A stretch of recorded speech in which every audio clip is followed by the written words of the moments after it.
Tonight on Cronkite News, we get a special look inside the Barrett-Jackson auction that happened this past week in Scottsdale and their one-of-a-kind experience. Plus, after winning the USL Championship last season, the Phoenix Rising are gearing up for the start of their season by taking a trip to Portland with their new head coach. And how lawmakers plan on helping Arizonans reach their dreams of owning a home. Good evening and welcome to Cronkite News. I'm Sammy Miller. And I'm Ethan Tuttle. Thank you for joining us. Yesterday, the matchup for the Super Bowl in Las Vegas was set. Yes, Ethan, the games were very exciting, living up to the hype for sure. And some players from the Valley will be playing on the biggest stage. The Kansas City Chiefs are no stranger to the Super Bowl as they won it last year when the big game took place in Glendale. This year, they are facing many players on the team in the San Francisco 49ers. The Gilbert, Arizona native Brock Purdy is leading the charge against the Chiefs. Purdy is looking to flip the script in the rematch of Super Bowl 54 when the Chiefs won with a last-minute comeback in Miami. This year, Las Vegas is hosting the Super Bowl for the first time in the city and state's history. The big game will take place 13 days from now on February 11th at Allegiant Stadium, home to the Las Vegas Raiders. Tickets for the game are predicted to be the most expensive ever, with the average ticket price just sitting below $10,000, Ethan. Yeah, that's absolutely incredible. Well, the annual Barrett-Jackson car auction in Scottsdale wrapped up over the weekend. The event will soon expand to 2 auctions a year and is expected to continue bringing in people of all ages. I went out to the auction yesterday to experience firsthand how the event is innovating in order to appeal to younger generations. For 34 years, hundreds of thousands of people have continued pouring into Scottsdale's Westworld, host site of Barrett-Jackson, for a look at their favorite cars, memorabilia, and the chaos of the auction block. But in the past couple of years, Chandler, Arizona's own Radford Racing School and its partners have captured the younger audience. New experiences have helped to bolster the next generation of young car enthusiasts. We're growing the next generation of car aficionados, and by giving them that immersive experience where they can appreciate it from all different aspects. They're continuing to find ways to sustain that growth. One of the ways they're doing that is right behind me, as they have this fan event where you can hop in the shotgun of a Ram TRX and take a ride with one of the best drivers in the Valley. Let's go check it out. Stay pretty steady. Oh, God. Oh my God! Are you kidding me? People hear, oh, they're going to jump a truck. Oh, yeah, right. So I think just the excitement and the surprise is the best part of the whole trip. Those reactions are why Radford Racing School has been among the top of the podium when it comes to enthusiast experiences at Barrett-Jackson. The school has developed a great system for luring in the younger generation with a rush. Man, it was a thrill. It felt like Disneyland. Just the drifts and the jumps were awesome. I thought it was just thrilling, and right when I hopped in, I was like, this is gonna be awesome. And the second jump, it was just, you're in the air for you're like, when are you gonna go down? It's just so fun and so big. The cars we use, they're big, they're loud, they're exciting, so seeing big lines, getting ready for thrill rides, just, it gets me really excited. The Radford School, originally established in 1968, hopes to begin expanding to even more events in Arizona to continue inspiring and educating the youth on automobiles, racing, and more.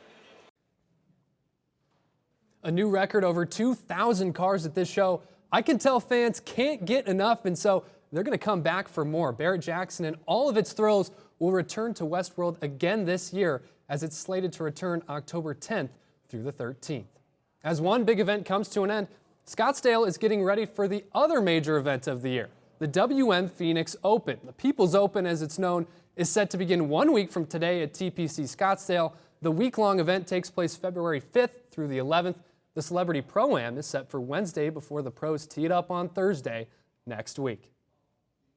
Now let's head over to some women's basketball. The Stanford Cardinals swept the state of Arizona this weekend, beating both the Wildcats and Sun Devils in a dominant fashion. And as I got to witness, it added more wins to Tara Vanderveer's historic career.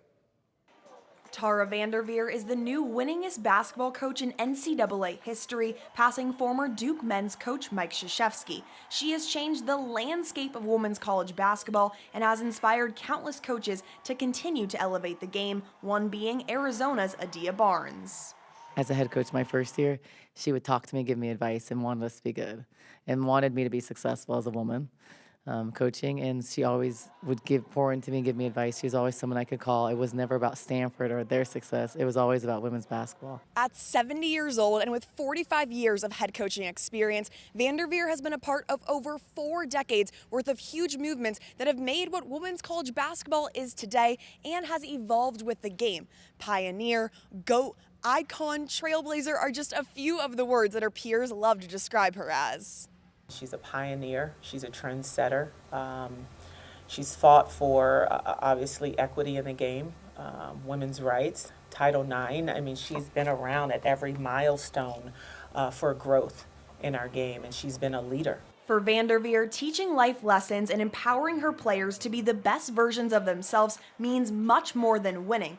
But her recipe for success has allowed her to do both at the highest level. We need more people like her in our game, and more that get back and really care about the women's game. Vanderveer has created such a strong framework that when the time comes that she does hang up the whistle and clipboard, the sport is in great hands. For young female coaches, you can look at that and say it can be done, right? She's an example that it can be done, and I'm proud to be obviously sharing the same sideline with her. I'm proud to be able to coach in the same league with her. Vanderveer laid the foundation for the Conference of Champions, and although the era of Pac-12 basketball is coming to a close, a new challenge awaits in the ACC for Vanderveer and her Cardinal. Adia Barnes and her squad are looking to finish the second half of conference play strong with round 2 of the Territorial Cup next Sunday against the Sun Devils at McHale. Speaking of all-time greats in basketball, Kevin Durant hit another major milestone last night in the loss to Orlando. His teammate Devin Booker also was named the Western Conference Player of the Week. Durant eclipsed 28,000 points, becoming the 4th fastest to do so in NBA history. Durant on this shot stamped his mark on NBA history as he became only the 10th player to ever score 28,000. Coming up next, the horses are off and running once again at Turf Paradise Racetrack. We will fill you in with all of the details about the new life that horse racing has in the Valley.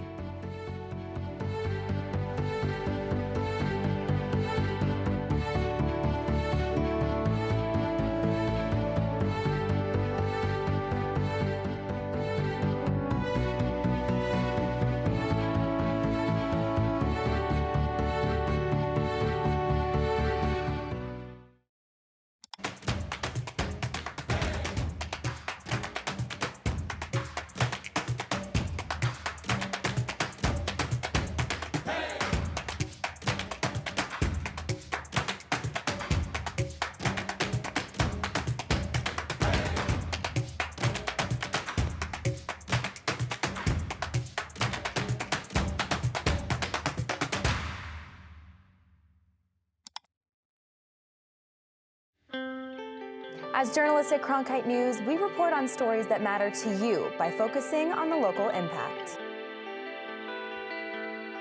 We dig deeper and work tirelessly to keep you informed. Live in Wickenburg. Live in Los Angeles. In Cleveland. In Washington. In Louisville. From Jerusalem. Live in Philadelphia. From around the world to right here in Phoenix. At Cronkite News, we report the facts and stick to the truth.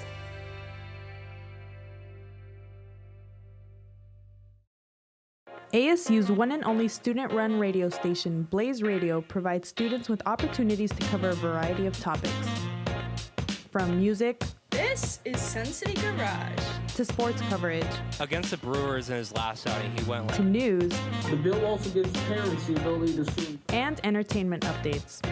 Blaze Radio offers a fun environment to gain valuable broadcast experience. To find out more, visit blazeradioonline.com. Valley soccer fans are gearing up for another exciting season. If you recall, Phoenix Rising FC brought a championship to the Valley back in November. That's right, and the club returned to action on Saturday Cronkite News reporter Sam Valenti has more on the team's first preseason match featuring its new head coach. In their first match since winning the USL Championship in November, Phoenix Rising played host to the Portland Timbers from MLS on Saturday. Despite losing the preseason contest 1-0, new Rising head coach Danny Stone says it was important for his players to gain experience playing an MLS team. It gives us a great test on the field, and obviously from a evaluation point of view, we can find out where we are in comparison to some excellent players, and there were some very, very good players on that field today. The match also served as an introduction to new players on the team. Nogales native JP Skeers says that he was a fan of the Rising and always had a desire to play for the club. After a few years at Omaha with Union Omaha, I got the opportunity to sign for Rising, and I had to take it, and now I'm happy to be here to be able to represent the city and the state and my home. One thing that hasn't changed from last year is the goal. The Rising want to repeat as champions, and defender Eddie Manjoma thinks they can bring another trophy back to the Valley. We have the same core of people. We have a lot of another set of additional pieces that are also going to help us. So I'm looking forward to that as well. And again, I think there's a reason why we're still a contender to win it again. Next up for Phoenix Rising is the Coachella Valley Invitational on February 10th, where they will play another MLS team, Minnesota United. In Phoenix, Sam Valenti, Cronkite News. The defending champs will once again be a team to watch this year. The regular season kicks off on March 9th. Turf Paradise is off to the races today. The embattled racetrack reopened for business after it had been set to close. The track is hosting a 57-day live meet that runs from today to May 4th. Turf Paradise was originally set to close after owner Jerry Sims announced his retirement last September. The track failed to secure a new owner and was shut down for 4 months. Sims decided to return to keep the racing season alive. Now, in its 68th season, Turf Paradise will hold live events 4 days a week. Located at 19th Avenue and Bell Road, Turf Paradise first opened in 1956. In WNBA free agency news, the Phoenix Mercury signed Shug Sutton to a training camp contract after she accepted her reserve qualifying offer. The contract will not count towards the salary cap until the start of the season if the team decides to retain the guard. Sutton appeared in all 40 games for the Mercury last season, averaging around 8 points and 5 assists per game. In September, she recorded the team's first triple-double in franchise history. Now to the weather. We've had several days of sunshine here in the Valley, but will the nice temps stick around? Harris Hicks joins us from the Cronkite Weather Center with the answer. Thanks, y'all. Tuttle, I know you standing at 6'5". I can't quite tell you what the weather's going to be like up there for you, but I can tell you what it's going to be like for the rest of us right now, hovering around 70 degrees. We then get down to the 60s later tonight. Now let's look at tomorrow. The low temperatures here, and as the great Frank Sinatra said, the weather outside is frightful, so you may want to build a fire that is delightful. I'm talking to you guys out up here in the Grand Canyon. If you're thinking of making that trip, I would think about canceling, and we're showing low here in show low as we get down to 32 degrees here. And now let's look at the highs. Ayo, it's going to be 78 degrees in Ajo, 78 in Lake Havasu as well, 81 here in Gila Bend down south. So some good, interesting highs. It's a good time to throw the football. Get outside, folks. And now let's look at the 8-day forecast here. Tuesday and Wednesday, we're looking in the 80s with some nice sunshine. Thursday, we dip down to 73 with the possible chance of rain, and a noticeable dip here on Friday, 62 degrees, likely rain. Saturday through Tuesday, we hover around the 60s. From the Cronkite Weather Center, this is Harris Hicks. Coming up next, when it comes to music, streaming is key. But it's not the only way people are listening to their music these days. When we return, a full circle moment in the music industry as vinyl makes its way back on the charts.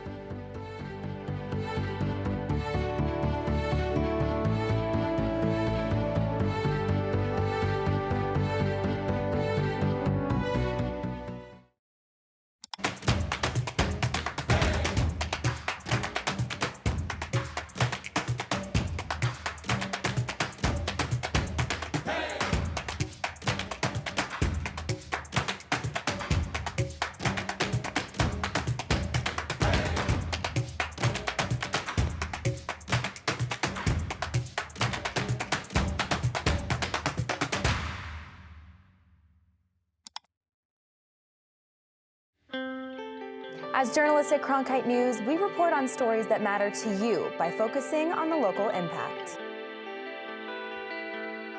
We dig deeper and work tirelessly to keep you informed. Live in Wickerburg. Live in Los Angeles. In Cleveland. In Washington. In Louisville. From Jerusalem. Live in Philadelphia. From around the world to right here in Phoenix. At Cronkite News, we report the facts and stick to the truth.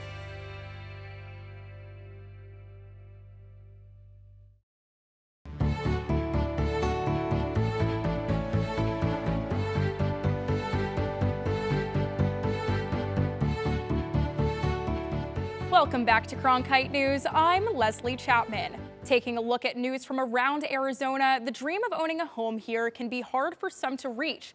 According to Arizona Republican lawmakers, since 2020, the average home sale price has gone up by 53%. Both parties are trying to create legislation that helps with housing affordability. Lauren Bly joins us now in the newsroom to tell us about the lawmakers' plans. That's right. In a press conference today, Senate Republicans introduced a plan to help people afford homes. This comes on the heels of the Democrats who introduced their own plans to address Arizona's housing crisis.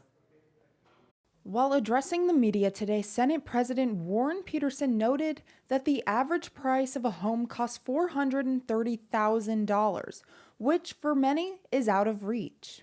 We're here today because the American dream of home ownership has become unattainable for many hardworking Arizona families and young adults. Specifically, Peterson said teachers, firefighters, and law enforcement are not able to buy homes in the communities they serve.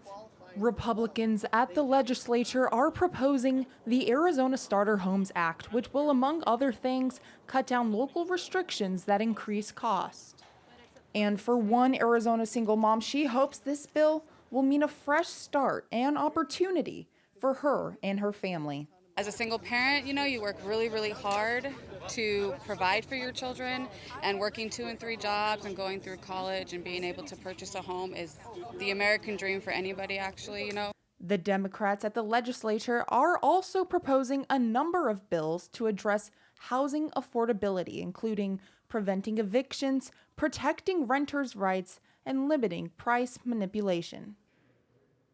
The Republican bill has been assigned to committee. It is unlikely that the Democrats' bills will get much traction without bipartisan support, which they did not have as of last week. But with both parties making housing affordability a priority, the hope is that something will happen in the legislature this year. In the newsroom, Lauren Bly, Cronkite News. Just days after Jeff DeWitt resigned, Arizona Republicans have selected Gina Swadoba as the new party leader. She won in a landslide victory at Saturday's annual Republican Party meeting. Swoboda, who was originally the party's 3rd vice chair, is known to have worked in the Arizona Secretary of State's office from 2018 to 2020. She then went on to become a key ally of Donald Trump and Kari Lake. Despite the support, there was question whether she will be eligible due to bylaws stating that all vacancies shall be filled by an elected precinct committee person. Ultimately, party leaders allowed her to remain on the ballot.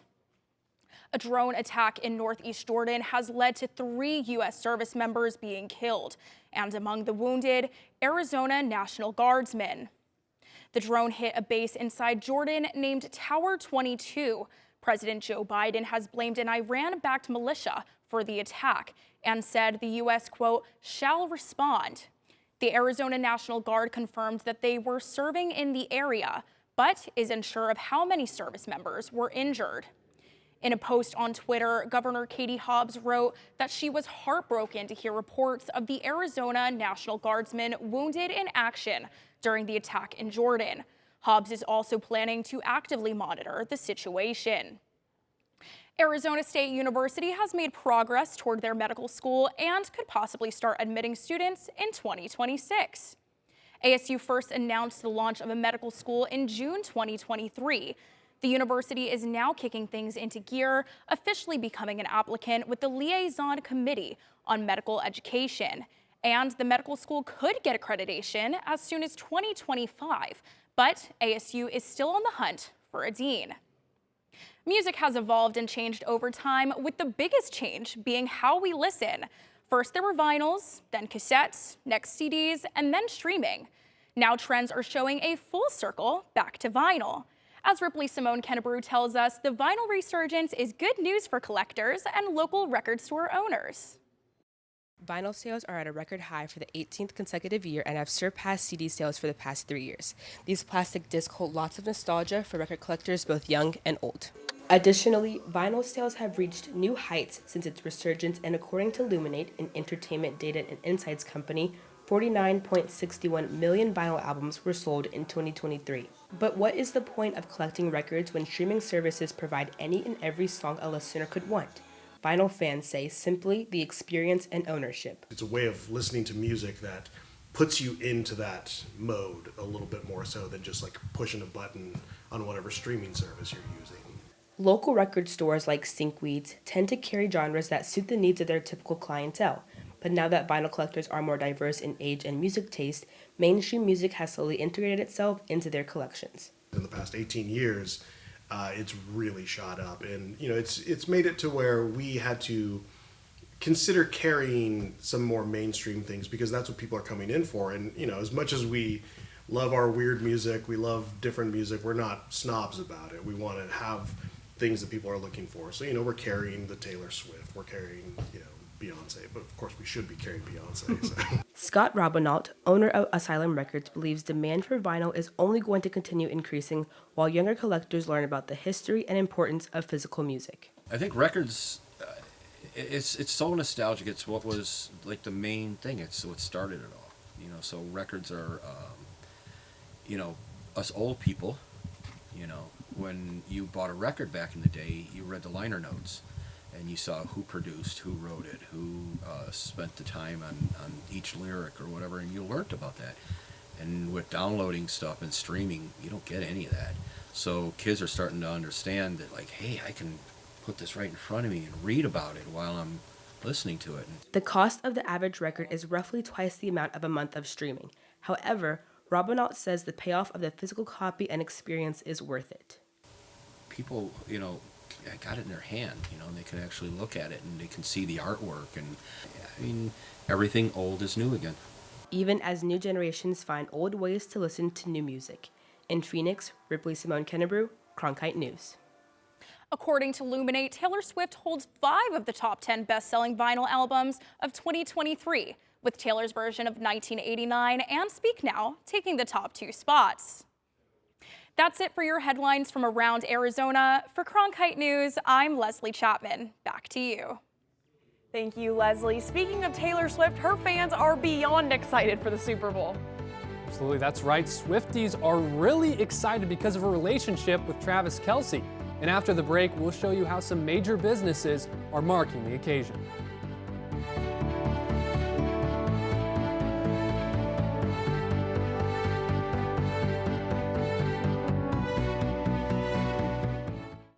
ASU's one and only student-run radio station, Blaze Radio, provides students with opportunities to cover a variety of topics. From music, This is Sun City Garage, to sports coverage, Against the Brewers in his last outing, he went to news, The bill also gives parents the ability to sue. and entertainment updates. Blaze Radio offers a fun environment to gain valuable broadcast experience. To find out more, visit blazeradioonline.com. The Walter Cronkite School of Journalism and Mass Communications Phoenix Sports Bureau provides students with hands-on learning experiences and opportunities in sports journalism. From covering local high schools, colleges, and the pros, students get the opportunity to go live from our Facebook shows covering local, collegiate, and pro sports in the Valley. From digital reporting, broadcast, social media, and producing, there's opportunities for all. For more, go to cronkitenews.azpbs.org. This is CN to Go. I'm Emily Olson with your Wednesday news briefing. Do you want to create innovative content for Cronkite News? Do you enjoy listening to podcasts? Then CN to Go is for you. Cronkite News to Go is a podcast where students cover the latest headlines. Students become audio producers and hosts and will learn how to write, record, and edit stories. You can listen to the latest episodes on these platforms. Did you know newsrooms today are looking for bilingual journalists? Cronkite Noticias prepares you to cover diverse communities. In Cronkite Noticias, you will obtain an unforgettable experience. Nopales como este van a tumbar. Cronkite Noticias. And develop your skills with the latest technology.